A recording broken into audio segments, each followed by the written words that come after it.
Entonces se crean falsos sindicatos, incluso hay empresas que crean un sindicato para tener este tipo de relación. Entonces ahí estamos pues como también haciéndole mucho seguimiento a este tipo de figuras, porque son figuras atípicas de contratación.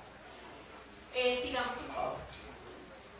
Y hay otras formas empresariales que están siendo utilizadas de formalizar a miles de microempresas, simplificándole los trámites, ¿cierto?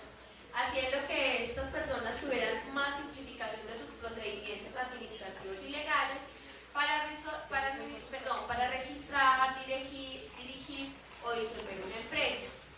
Sin embargo, nos hemos dado cuenta que este tipo de figuras también están fomentando procesos de intermediación laboral.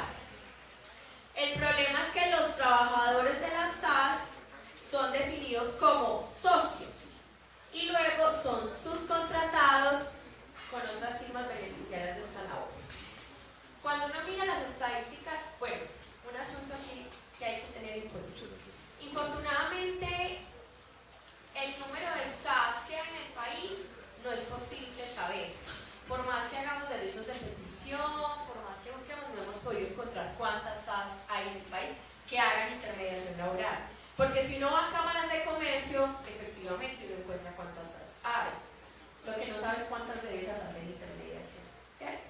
Entonces, nos encontramos con otras figuras que están siendo utilizadas para hacer intermediación laboral, y el problema es que esta figura no la contempla el Código Sustantivo del Trabajo.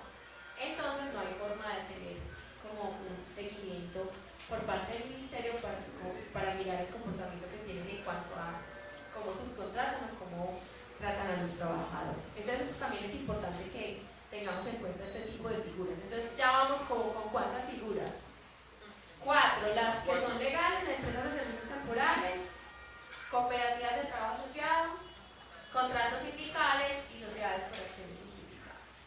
Entonces prácticamente echa la ley, echa la trampa, nos prohíben esta figura, pero miremos cómo podemos seguir haciendo este tipo de intermediación laboral. ¿Cuáles son los riesgos de la tercerización? ¿Cuáles son los riesgos para el trabajador de estar tercerizado? Primero, la deslaboralización o informalización laboral, porque prácticamente son trabajadores que no tienen un contrato laboral, porque como lo decía ahorita, muchos de ellos son socios de este tipo de empresas. Y esto los pone en desventaja, obviamente, porque si el contrato laboral está relacionado con todas las prestaciones sociales, con garantizar el ingreso, etc. Pero en este caso el trabajador no goza de un contrato laboral.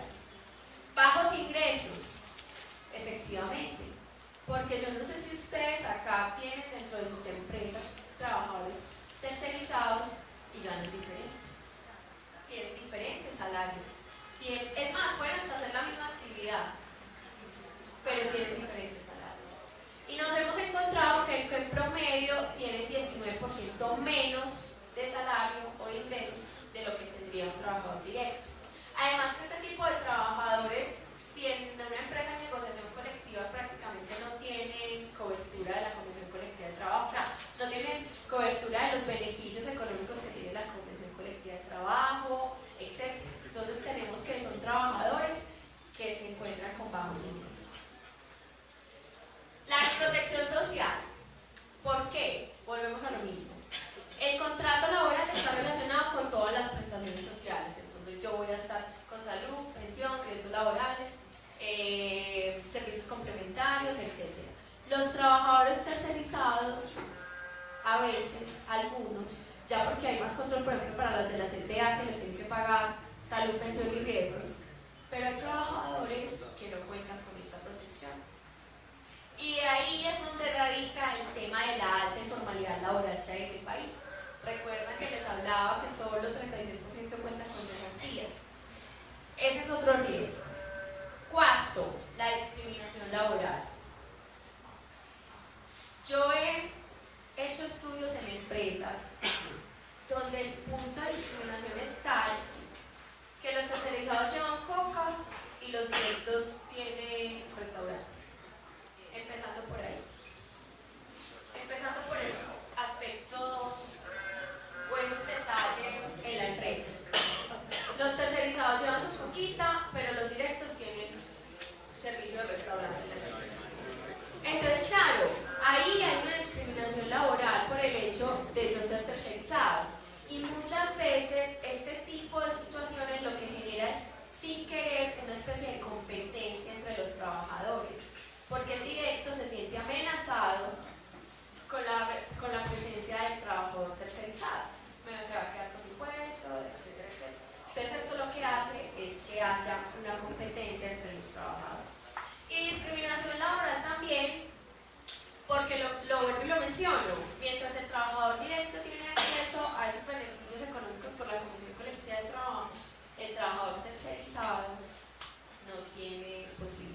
a futuros cercanos. Porque a veces tienes trabajo, te quedas sin trabajo 3 meses, vuelven y te contratan, ¿cierto? Y como entonces tenés desprotección social, tenés menores ingresos, etcétera, son factores que inciden en la solvencia económica del trabajador. Entonces muchos trabajadores ni siquiera se pueden pensar en comprar un carro, por ejemplo, o pagar un apartamento, puede ser, ¿cierto? A mí me parece muy curioso, es porque antes, si yo miro una radiografía del país antes, no sé, quizá 30 años atrás, uno dice, bueno, los papás de uno como que siempre se pensaban, era, pues tenemos la posibilidad de comprarnos una casa, entonces casi todos nuestros papás tienen casa propia porque gracias al trabajo pudieron acceder a esa casa o a ese apartamento, o tienen su carro por eso. Pero ahora no, ahora la lógica es otra. Ahora casi que los trabajadores que se encuentran en esta situación casi que tienen que pensarse, no, pues esto me da para vivir, pero no me da para pensar en un proyecto a futuro cercano. Entonces ahí también es importante reconocer todos esos impactos que tiene este tipo de contratación. Mayor abuso del poder patronal. ¿Por qué? Porque al trabajador tercerizado se le exige más el rendimiento de su productividad. Entonces, en las evaluaciones de desempeño son a más corto plazo y que usted cómo va. Y claro, ellos tienen mayor presión. Ellos tienen mayor presión para demostrar que son buenos trabajadores, que son productivos, etc. Diferente a lo que tiene un trabajador directo. Y esto se ve mucho, por ejemplo, en el sector financiero, donde los trabajadores a veces tienen que trabajar o cumplir con unas metas para poder adquirir una comisión, etc. Entonces este también es un riesgo de la tercerización, ese mayor abuso del poder patronal. La pérdida de los derechos colectivos. Yo sé que hay sindicatos que han modificado sus estatutos para afiliar a trabajadores tercerizados. E incluso eso ha hecho que por eso tengamos hoy en día 1.002.555 afiliados sindicales por el trabajo que han hecho sus sindicatos. Pero si yo les hago una pregunta, si la tercerización laboral sigue aumentando, ¿qué va a pasar con la sindicalización? Va a desaparecer. Si seguimos en esta lógica en que se incrementen más los trabajadores tercerizados, entonces ¿a quién vamos a poder afiliar a un sindicato? ¿Cierto? Entonces ahí es cuando decimos que hay más pérdida de derechos colectivos. Y ahí yo les dejo el interrogante a ustedes como sindicatos. ¿Cómo vamos a trabajar en pro de este tipo de trabajadores? Yo sé que ahorita les van a contar las experiencias que tuvo, por ejemplo, la usos, hidrocarbón, etc. Pero quiero que tengan presente eso, ustedes que están acá, y se piensen, ¿qué vamos a hacer con este tipo de trabajadores que se encuentran en esta situación? Porque si no, vamos a desaparecer como movimiento sindical, siendo muy extremistas. Y otro asunto es que esto lo que está generando es fragmentación del movimiento de los trabajadores. Todas estas figuras es lo que están generando. Por último, la precarización permanente. Cuando yo hablo de precarización permanente, es que los trabajadores casi que viven en una incertidumbre. Hoy tengo seguridad social, mañana no la puedo tener. Hoy tengo unos ingresos, mañana no los puedo tener. ¿Cierto? Entonces casi que viven en una constante precarización laboral. Continuemos, por favor. Nos hemos dado cuenta también que la tercerización laboral ilegal extingue la posibilidad del ejercicio de la libertad sindical. Bueno, por lo que mencionaba ahorita, ¿cierto? El tema de la afiliación sindical, pero resulta que el ejercicio de la libertad sindical se ha visto menguado, restringido por esas distintas formas de subcontratar, tercerizar, intermediar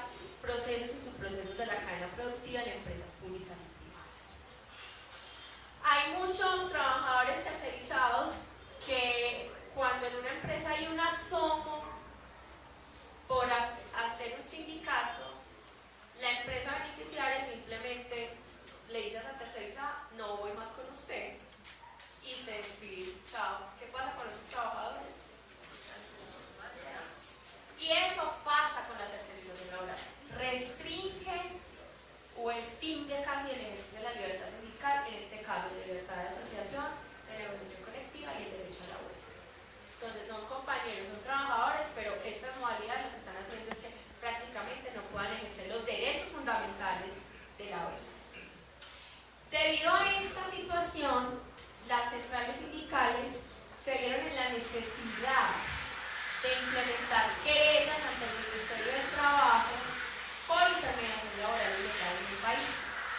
Entre 2014 y 2015 se presentaron 667 querellas ante el Ministerio del Trabajo por intermediación laboral ilegal. 360 presentadas en 2014 y 307 en 2015.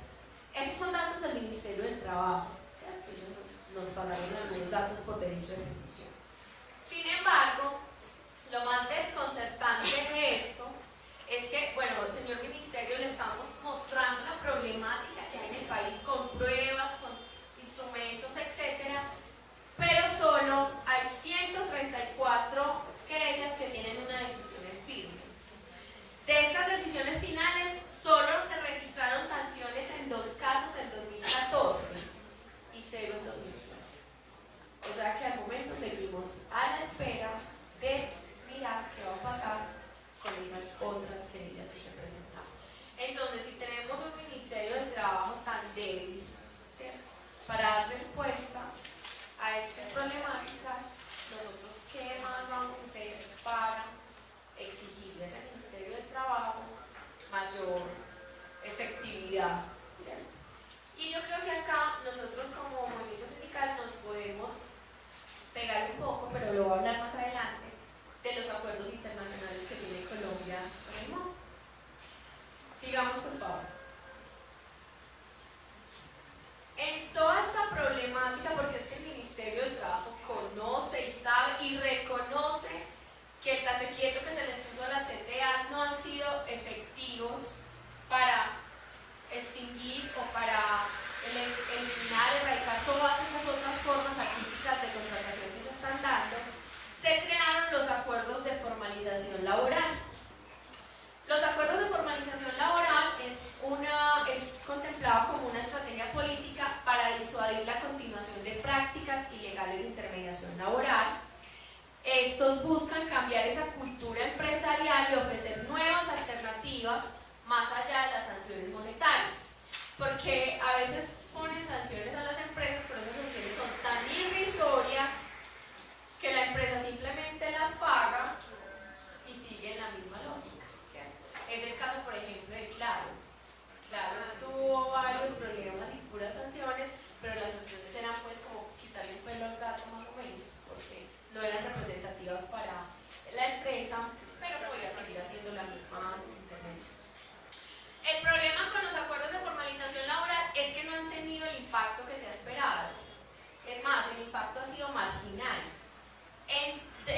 Según el Ministerio del Trabajo, a marzo de este año se habían suscrito 160 acuerdos de formalización laboral. Pero esos 160 acuerdos solo formalizaron a 24.154 trabajadores. Y tenemos que separar a 3.430 que ya estaban formalizados antes del acuerdo de formalización laboral. Entonces, primero, es una muy buena práctica política para la formalización laboral, pero el impacto que han tenido en estos momentos ha sido marginal. Bueno, y otro asunto es que esos acuerdos de formalización laboral suscritos no alcanzaron los cánones de trabajo decente, ya que en su mayoría nacieron por parte del empleador para detener la sanción, y el Ministerio no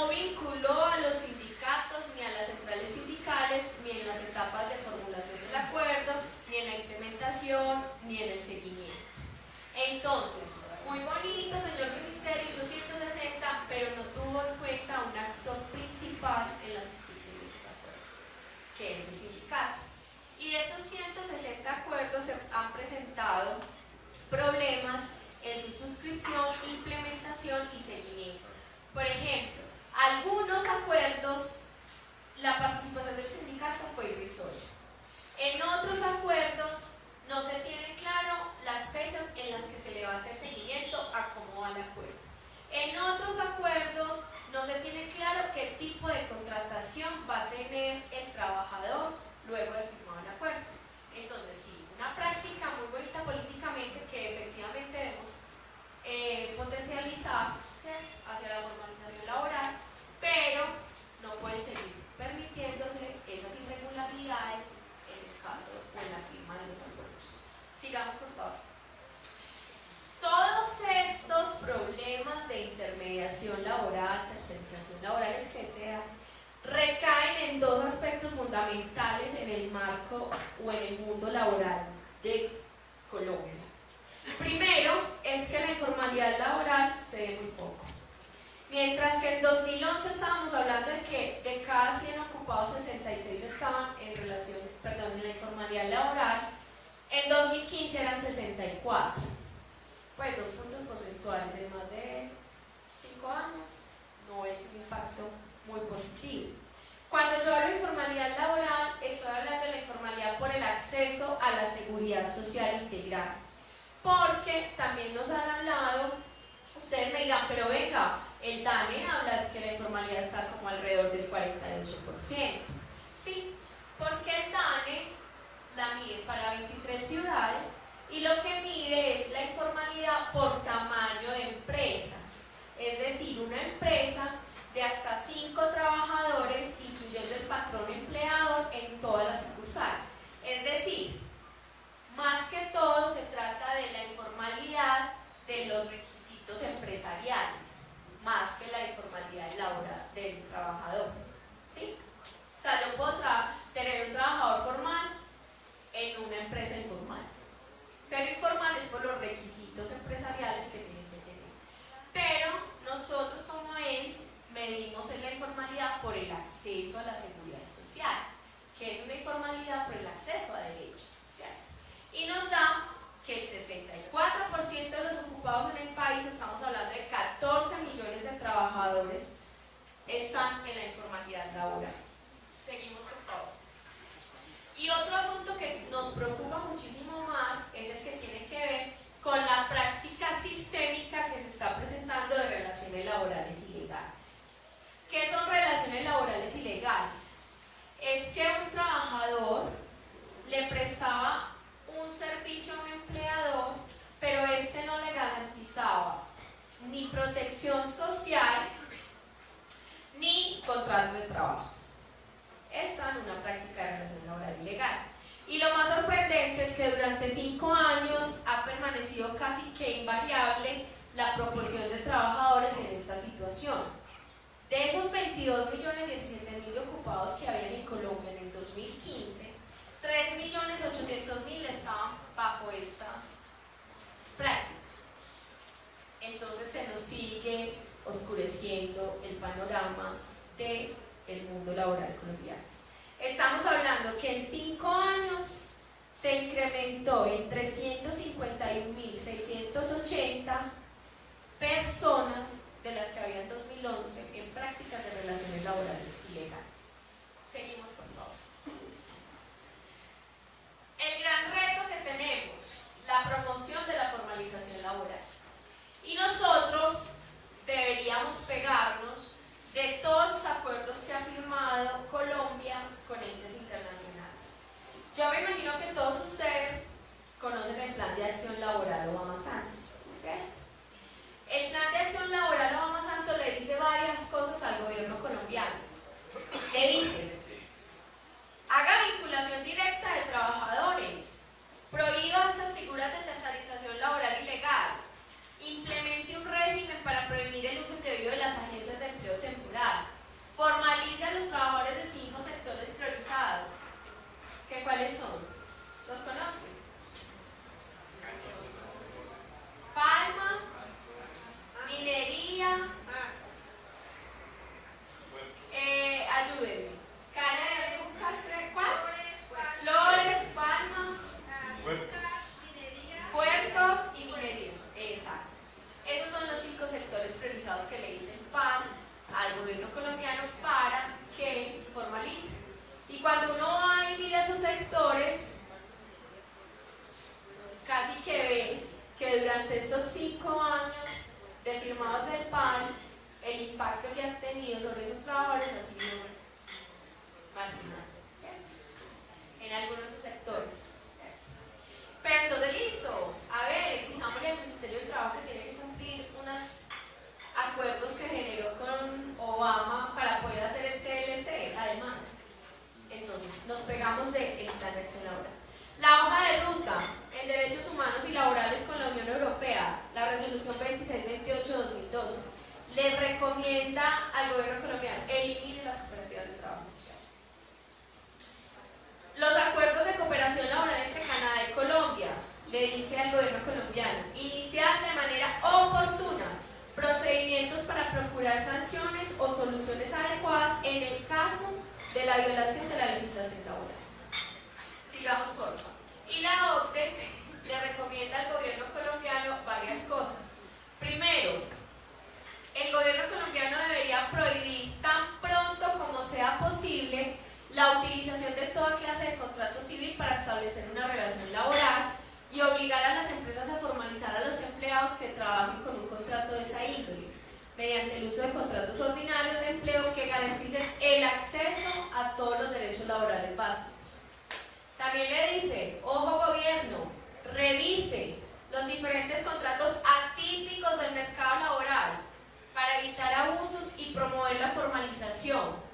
En particular, monitorear de cerca los contratos a través de empresas de servicios temporales y prohibir el mal uso de contratos civiles que socavan los derechos laborales. A las empresas se les debería exigir que formalicen a los empleados a los que han vinculado mediante contratos de esta clase, ofreciéndoles contratos ordinarios de trabajo que garanticen todos sus derechos. También le dice, porque es que acá un aspecto fundamental tiene que ver con la inspección, vigilancia y control por parte del ministerio, ¿cierto? Y le dice, señor gobierno colombiano, fortalezca el sistema de inspección del trabajo con más inspectores. El último dato que teníamos de inspectores era que de 904 cargos que se tienen como previstos para el tema de los inspectores, solo habían 834. Y que de esos 834, 154 apenas se dedicaban exclusivamente en las entidades territoriales a hacer inspección, vigilancia y control. Los otros se dedicaban a aspectos administrativos. Y otro asunto que tiene que ver con el tema de la inspección, vigilancia y control es la alta rotación que hay en el Ministerio del Trabajo de esos inspectores del trabajo. Entonces los capacitan, sí, es que es bien curioso lo que sucede en el país. Entonces los capacitan, pero a los 6 meses, no, ya no hay más trabajo para usted. Entonces tienen que venir nuevos inspectores, sigamos capacitando, o sea, no hay como una planta fija que pueda pues como tener un impacto real. Más inspectores, más recursos para que estos puedan hacer su trabajo de acuerdo a lo estipulado en los convenios respectivos de la OIT, más capacitación, más inspecciones de tipo preventivo. Yo creo que el gran reto que tiene ahora la inspección laboral es más de preventivo que ya de ir a imponer la sanción, ¿cierto? No sé, es más de tipo preventivo, evitar, ¿cierto? Ahí debe cambiar un poco el tema de la inspección. Con un recaudo efectivo de las multas impuestas por violaciones de los derechos laborales y mayor seguimiento a las empresas de servicios temporales, las sociedades por hacerlo simplificadas y todas esas otras formas que hacen intermediación laboral y legal. Yo espero y aspiro que con este nuevo proceso de paz que estamos a punto, o esos acuerdos que están a punto de firmarse en La Habana, efectivamente mejore la institucionalidad. Yo creo que eso es un punto importante. Que los inspectores de trabajo o que el Ministerio del Trabajo pueda llegar a todos los sectores y a todos los territorios. Porque a veces se tenían municipios a los que un inspector de trabajo, ¿qué es eso? O un inspector de trabajo para más de 30 municipios.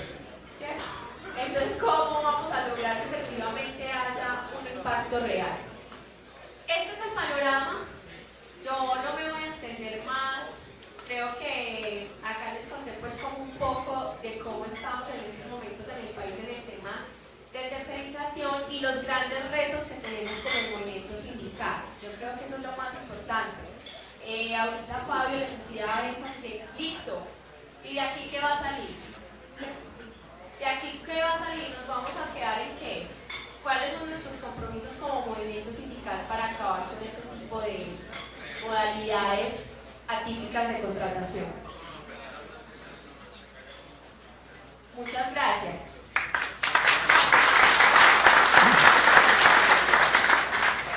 Simplemente lo menciono así como por encima y después me concentro en otras cosas, sino para que se entiendan últimas de lo que estamos hablando acá desde de un contexto internacional sobre otros asuntos. Entonces, pues para comenzar, obviamente lo que ya se ha mencionado acá, ¿sí? Que ese dato pues no lo tenía, pero me parece que es muy bueno de arranque, que el 93% de los trabajadores en las cadenas globales de valor se consideran que están tercerizados, ¿sí? Pero si uno analiza, además esto pues son datos muy recientes, la tercerización y en general el empleo vulnerable, porque pues hablar de tercerización pues, digamos no se puede medir con una misma vara en todos los países exactamente, porque hay distintas legislaciones, unos permiten más que otros y demás, entonces como medir con una misma vara la tercerización en el mundo es relativamente complicado, pero lo que sí se puede saber con certeza es la cantidad de empleo vulnerable en el mundo, que es muy probable que el empleo vulnerable caiga en la tercerización, ¿cierto? O al contrario, que los trabajadores tercerizados es muy probable que caigan en empleo vulnerable, es decir, mal remunerados, sin derechos laborales, sin negociación colectiva y demás. Entonces, esto es, digamos, la información internacional de cómo está distribuido el empleo vulnerable en el mundo. Y pues como vemos, y esto va a ser algo bien importante en esta charla, es que en el norte en general hay unas bajas tasas de empleo vulnerable y en el sur, sobre todo pues en los países andinos en América Latina, los países de Centroamérica, en la gran mayoría de África donde hay información y pues en todo Asia, sobre todo Asia, el sureste asiático, China, India y demás. Ahí es donde se concentra fundamentalmente el empleo vulnerable. Según datos pues, de la OIT y la ONU y demás, el empleo vulnerable alcanza 1.5 a 1.500 millones de personas en el mundo, lo que corresponde a más o menos el 46% del empleo total. En el sur de Asia y en África subsahariana, el 70% de los trabajadores están en empleos vulnerables. Entonces digamos que ahí es como, y esto va a ser también, repito, bien importante, digamos, en el desarrollo de la conferencia, porque de alguna manera aquí es donde se ha concentrado la producción del mundo. O sea, el motor de la producción mundial en lo que se refiere al trabajo, a la creación de valor agregado por los trabajadores, se ha concentrado fundamentalmente en China, India y en África subsahariana. Siguiente. Y esto obviamente se relaciona con, o sea, el empleo vulnerable, la distribución del empleo vulnerable en el mundo se relaciona claramente con el porcentaje de trabajadores que carece con un contrato de trabajo permanente. Entonces, esta es una gráfica pues, que construye Industrial o Industrial, dependiendo del idioma con el que se diga, que empezó a construir una base de datos desde 2012 y lleva 4 años haciéndolo en los países donde tiene afiliaciones en los distintos sectores, pues, digamos, en los que representa Industrial. Entonces, digamos, han encontrado que entre un 65 y un 85% de los trabajadores no tienen contrato directo en estas industrias, en estos países, y vuelve y juega que son más o menos los mismos países, coincide plenamente entre el empleo vulnerable y el trabajo tercerizado o sin contrato laboral directo.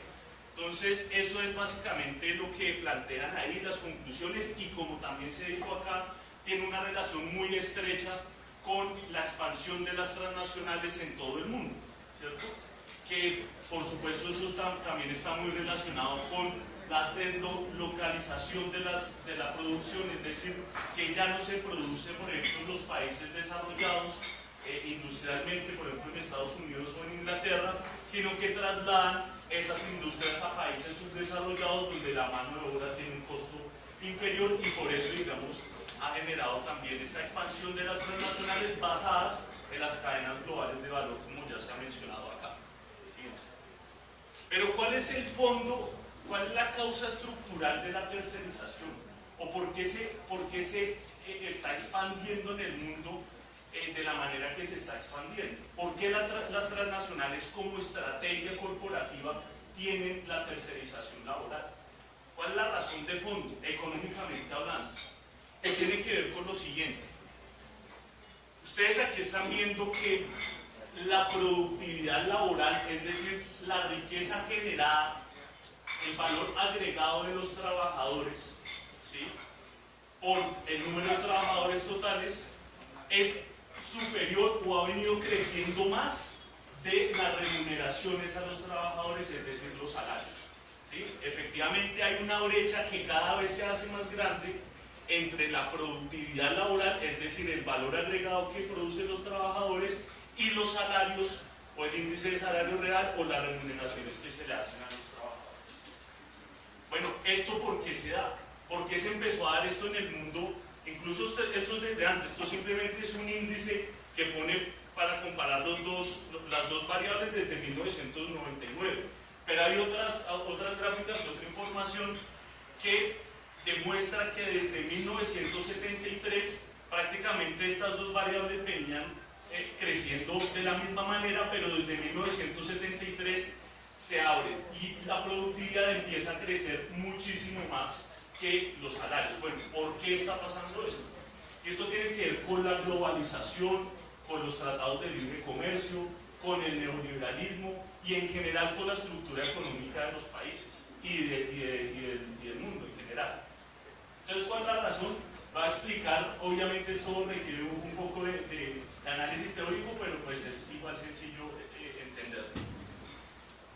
La teoría fundamental de la globalización se basa en la teoría de las ventajas comparativas, que básicamente ¿qué es lo que plantea?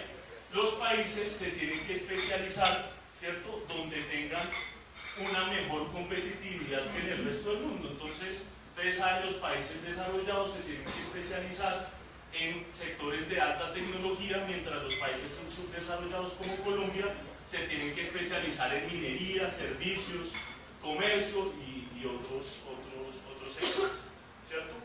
Entonces, esa división que supuestamente funcionaba perfectamente, que eso lo empezó a plantear David Ricardo desde hace muchísimos años, planteaba que eso funcionaba perfecto y ponía un ejemplo muy sencillo. Entonces ponía el ejemplo de la competencia entre Inglaterra y Portugal. Entonces decía, mire, si Inglaterra es más productivo produciendo textiles y menos productivo produciendo vinos, pero por el contrario Portugal es más productivo produciendo vinos y menos productivo produciendo textiles, pues fácil. Los ingleses se especializan en la producción de textiles y con lo que le venden a Portugal de textiles, pues compra el vino, que se especializaría pues Portugal en la producción de vinos, ¿sí? Eso funcionaba perfecto, digamos, en el papel, en la teoría. ¿Por qué no funciona esa teoría? ¿O por qué no funcionan los tratados de libre comercio? ¿Y por qué no funcionan en últimas el neoliberalismo en términos comerciales? Porque no todos los países pueden vender ilimitadamente sus productos en el mundo. Pongámonos en los zapatos de Colombia, como en la gran mayoría de los países del mundo. ¿Cuántos países tienen carbón? ¿Cuántos países tienen petróleo? ¿Cuántos países producen café? Pues son muchos. Entonces hay una competencia de muchos países para vender unos pocos productos. Y por eso tienen una demanda limitada en el comercio internacional. O sea, son muchos países subdesarrollados para vender unos mismos productos a unos mismos países subdesarrollados que son muchos menos. Pero ahora pongámonos en los zapatos de los países desarrollados como Estados Unidos o Europa. Pues tienen todas las ventajas porque tienen una demanda ilimitada de sus productos, ¿cierto? O sea, ¿cuántos países en el mundo producen iPhones? Producen celulares de última gama. Muy poquitos, son 2 o 3, ¿cierto? Entonces tienen todo el mundo para vender de sus productos. Entonces hay una incompatibilidad entre los productos que se venden. Ahora, ¿por qué pasa esto en últimas? Ya de la explicación que he planteado. Porque la globalización induce a los países a competir por aumentar la productividad y disminuir los salarios. Si esto no funciona, lo que les acabo de plantear de lo de las ventajas comparativas, que los países se especialicen en ciertos sectores, si eso no funciona, pues los países toman la decisión de competir en los mismos productos, por ejemplo en textiles. Este es el ejemplo más fácil.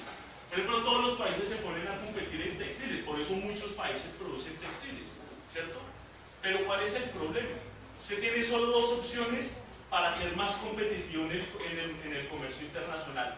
O usted aumenta la productividad o disminuye los salarios. No tiene otra opción. ¿Sí? Y como la ventaja comparativa de la producción de textiles está ubicada en este momento en Asia, por ejemplo, pues el resto de países como Colombia tiene que disminuir los salarios para poder ser competitivo con los textiles que se producen en Asia. ¿Sí? Entonces, si ustedes se ponen a ver esto en términos generales, es una competencia internacional. La globalización es una competencia entre los países desarrollados y subdesarrollados por aumentar productividades y disminuir salarios. Eso es fundamental. Y eso se ve representado aquí. Efectivamente, en el mundo, tanto los países desarrollados como los países desarrollados, la productividad, es decir, la riqueza que generan los trabajadores, es superior a lo que se les remunera por su trabajo. Y esto tiene unas consecuencias inimaginables, gravísimas para la economía mundial.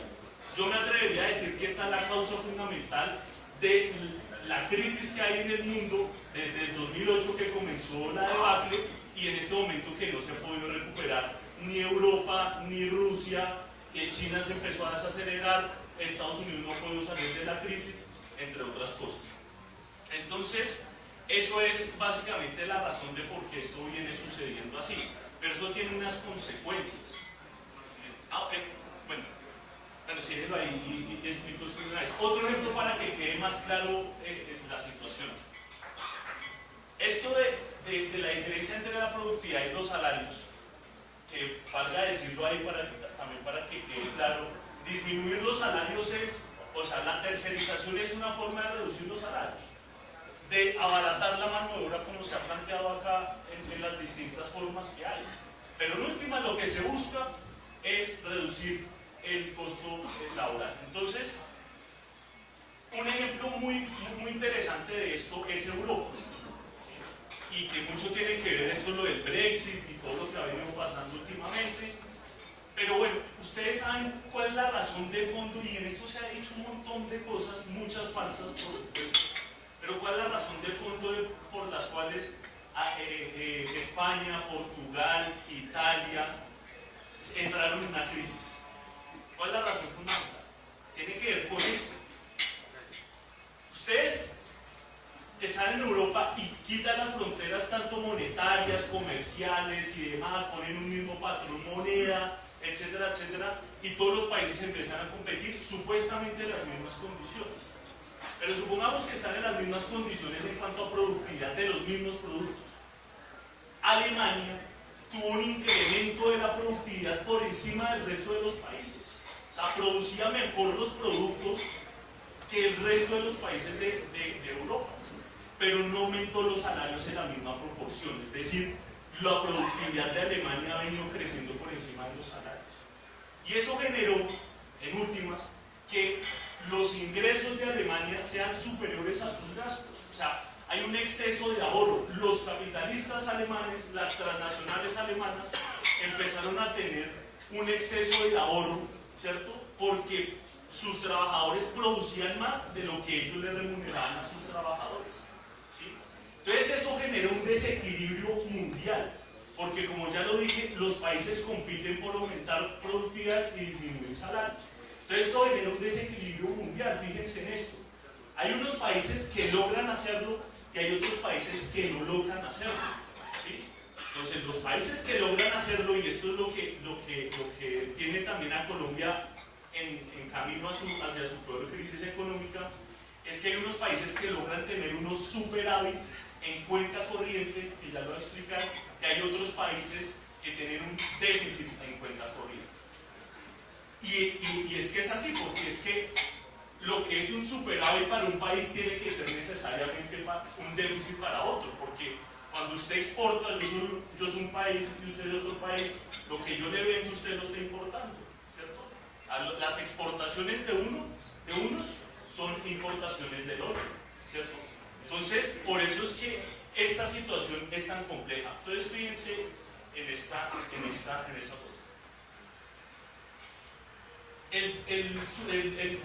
La cuenta corriente básicamente es la relación que tiene el país con el resto del mundo en todas sus transacciones, tanto comerciales como financieras y demás. Y la mejor forma de entender esto es la situación de Colombia, ¿sí? Si uno suma, ojo a esto, si uno suma todos los dólares que han entrado a la economía colombiana desde el 2000 hasta el 2015 y suma también los dólares que han salido por utilidades de las transnacionales, por remesas de las utilidades que envían a sus casas matrices, si uno suma todo, en los 15 años de 2000 a 2015, fíjense en esto, por cada dólar que entró a la economía colombiana por inversión extranjera directa, salió 1.7 dólares. ¿Sí? Entonces, aquí la ecuación que toca hacer es no cuántos dólares entraron, porque esa es la de Santos Uribe, ¿cierto? La confianza inversionista. No, que aumentó tanto la inversión extranjera y demás, pero ¿cuántos dólares salieron? Esa es la ecuación que toca hacer, ¿cierto? Entonces, por cada dólar que entró a la economía colombiana por inversión extranjera, salió 1.7. Entonces, esos 7 centavos más, 70 centavos más, súmenlos por toda la cantidad de dólares que entraron a la economía colombiana durante 15 años, y eso les da el déficit en cuenta corriente que tiene la economía colombiana hoy al borde del colapso y de la crisis económica. Esa es la razón fundamental.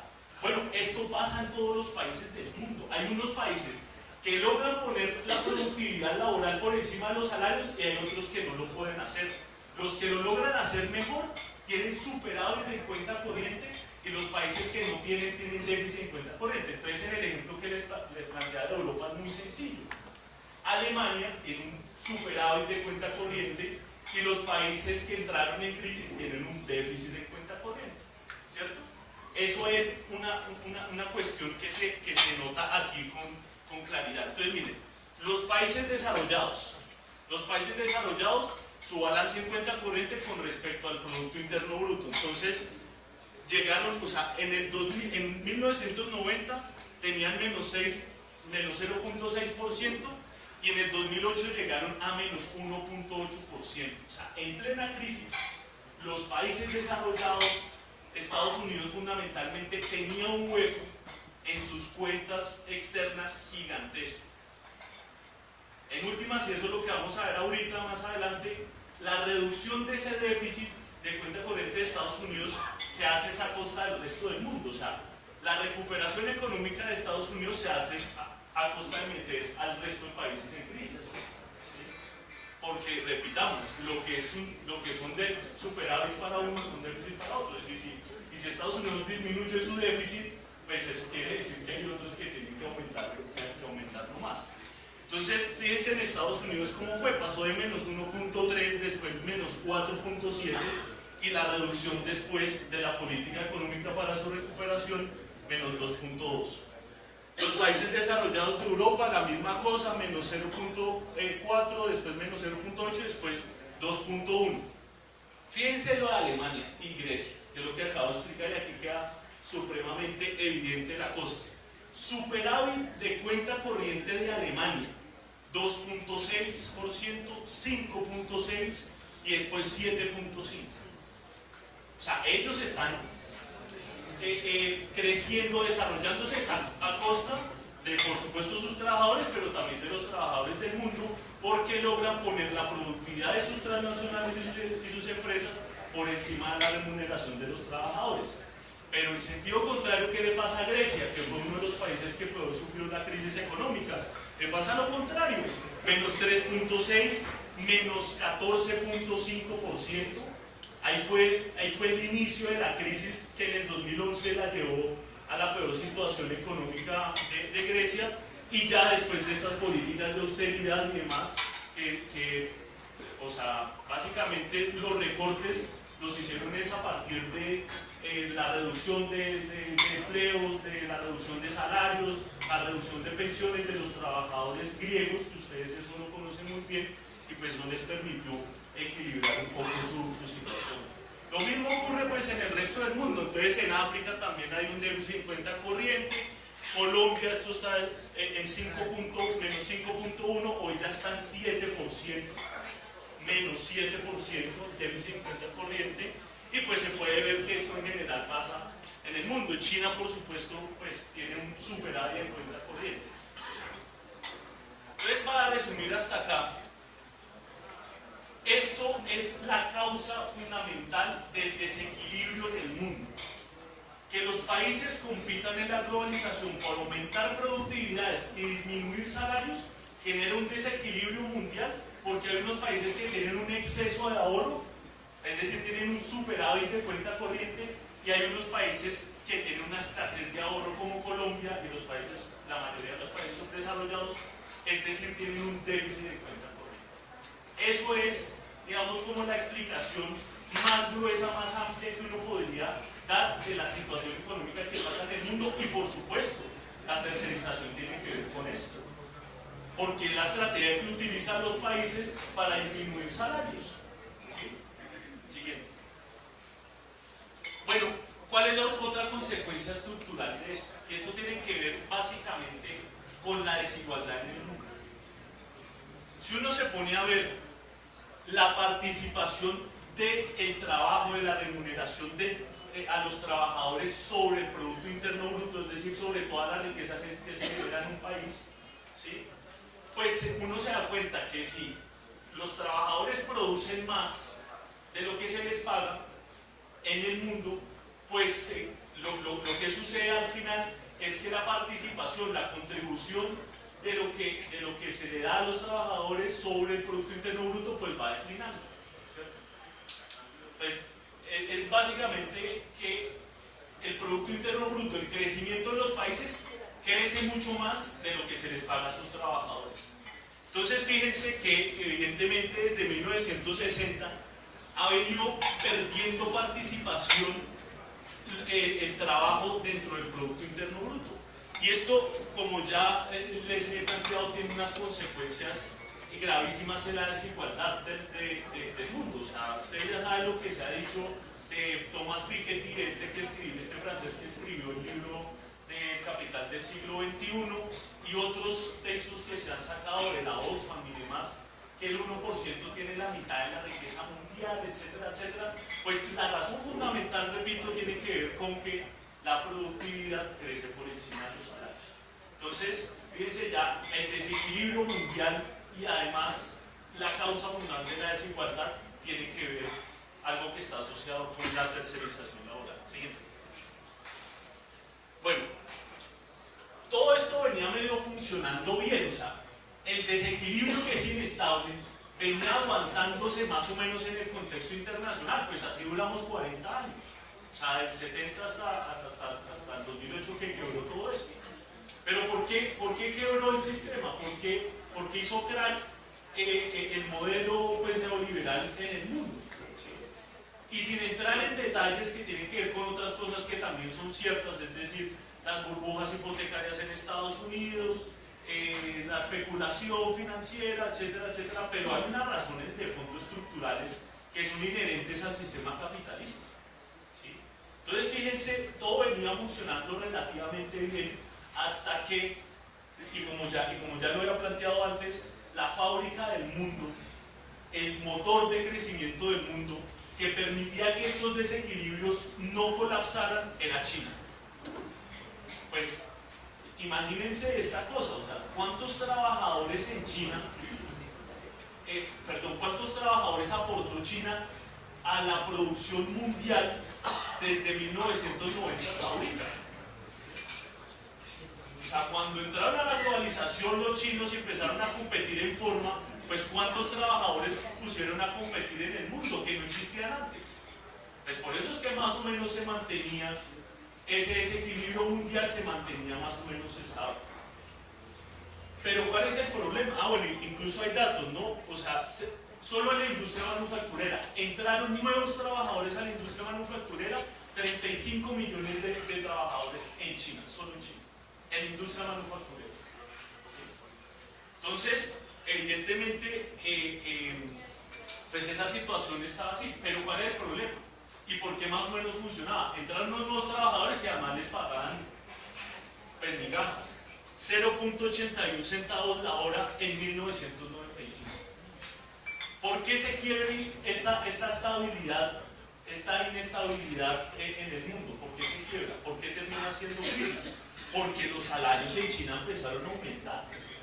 Y entonces esa diferencia entre la productividad y los salarios pues empezó a reducir, simplemente por China. En ese año, si ustedes ven, devuélvase un poquito antes.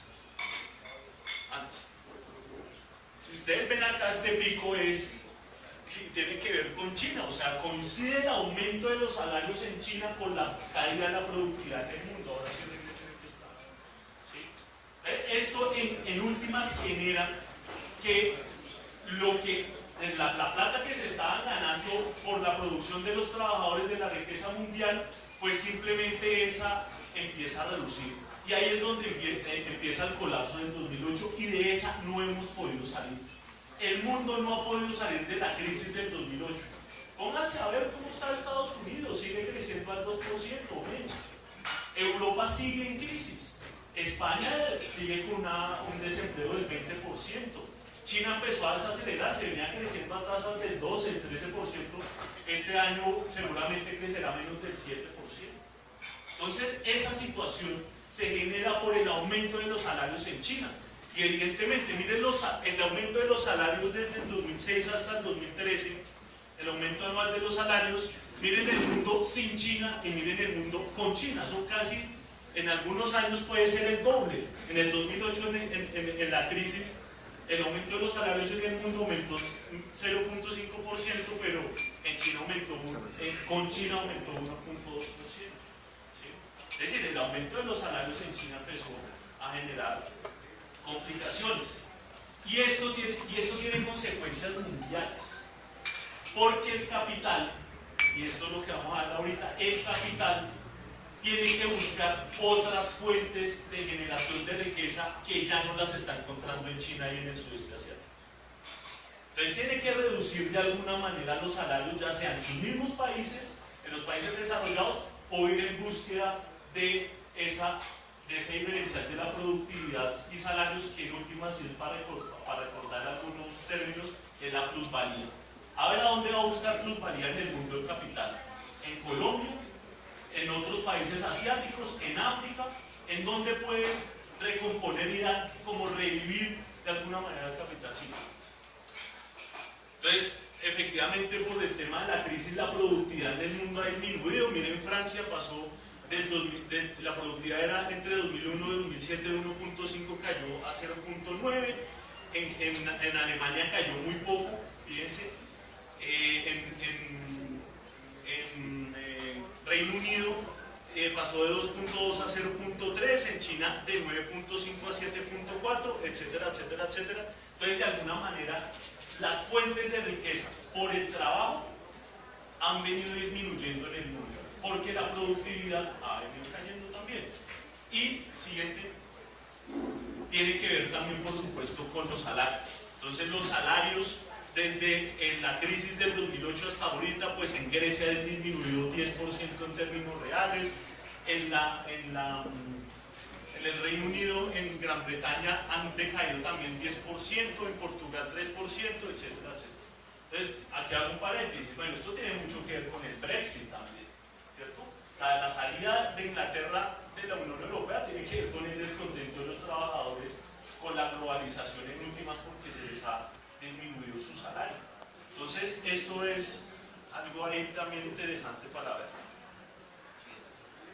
Bueno, en últimas, ¿qué es lo que está en juego en el mundo con la productividad y los salarios? Y es que en Estados Unidos, básicamente, esto se puede extrapolar al resto de países desarrollados, pero básicamente en Estados Unidos, es la lucha por mantener o aumentar su tasa de ganancia. Su tasa de ganancia. Porque es la única manera que tienen de mantenerse en la situación en la que están, de mantener su poder y su riqueza a nivel internacional. ¿Sí? La tasa de ganancia básicamente es la capacidad que tienen del capital invertido de tener utilidades a partir de eso y tener un retorno de esa inversión, de ese capital invertido. Fíjense en Estados Unidos que en el 2000 la tasa de ganancia estaba en 0.34, todos estos datos los saco de los libros de Aurelio Suárez sobre el tema del infarto. Wall Street se llama uno y el otro la economía de Estados Unidos. Fíjense que en el 2000 0.34 la tasa de ganancia baja en la crisis económica a 0.3 y vuelve por la política económica de Estados Unidos de recuperación, que ahorita más o menos la va a explicar, a 0.34 en el 2012 y en el 2015 vuelve a decaer a 0.33. Es decir, en Estados Unidos, por más esfuerzos que han hecho, no han podido mantener y no han podido hacer crecer la tasa de ganancia. Recordemos que esta tasa de ganancia se genera, se crea, se aumenta a partir de la plusvalía del mundo. ¿Sí? Entonces fíjense que esa situación no la ha podido recomponer Estados Unidos y por eso no se ha podido recuperar de todo, porque su tasa de ganancia se mantiene estancada y no la puede aumentar. ¿Sí? Bueno, ¿en qué consiste la recuperación de Estados Unidos? Ya más o menos les he planteado. Estados Unidos se recupera es a costa de la crisis del resto del mundo. Eso en términos más específicos, ¿en qué consiste? Estados Unidos, para salir de la crisis, tomó dos decisiones fundamentales. Una, imprimir dólares, lo que se llama la política monetaria expansiva. Imprimir dólares a la lata, ¿sí? Por distintas formas, venta de bonos del tesoro, emisión monetaria, bueno, etcétera, etcétera. Pero sacaron un montón de dólares que no existían. O sea, inventó más o menos dólares, puso la maquinita de dólares y 4.5 billones de dólares, que eso es muchísima plata, cantidad de dólares en el mundo, a una tasa de interés del 0%. Entonces eran dólares baratos que los mandaron a recorrer el mundo. ¿Sí? La recuperación de Estados Unidos, y fíjense que eso tiene mucho sentido con lo que está pasando en Colombia.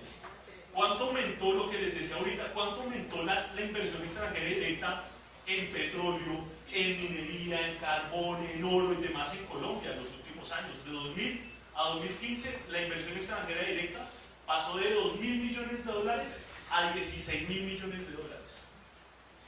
Y fundamentalmente la mitad de esa inversión fue dirigida al sector minero energético. Entonces fíjense que si hay una relación entre la recuperación de Estados Unidos y la cantidad de dólares que mandó por el mundo. ¿Sí? Inundó el mundo de dólares baratos desde 2008 hasta este año. ¿Y ahora qué está haciendo? ¿En qué consiste la recuperación? Vengan a ver los dólares que ya fueron a ventar, ¿sí? Vengan para acá. ¿Por qué? Y esto va a hacer comprender perfectamente este tema. El capital financiero es cobarde por principios.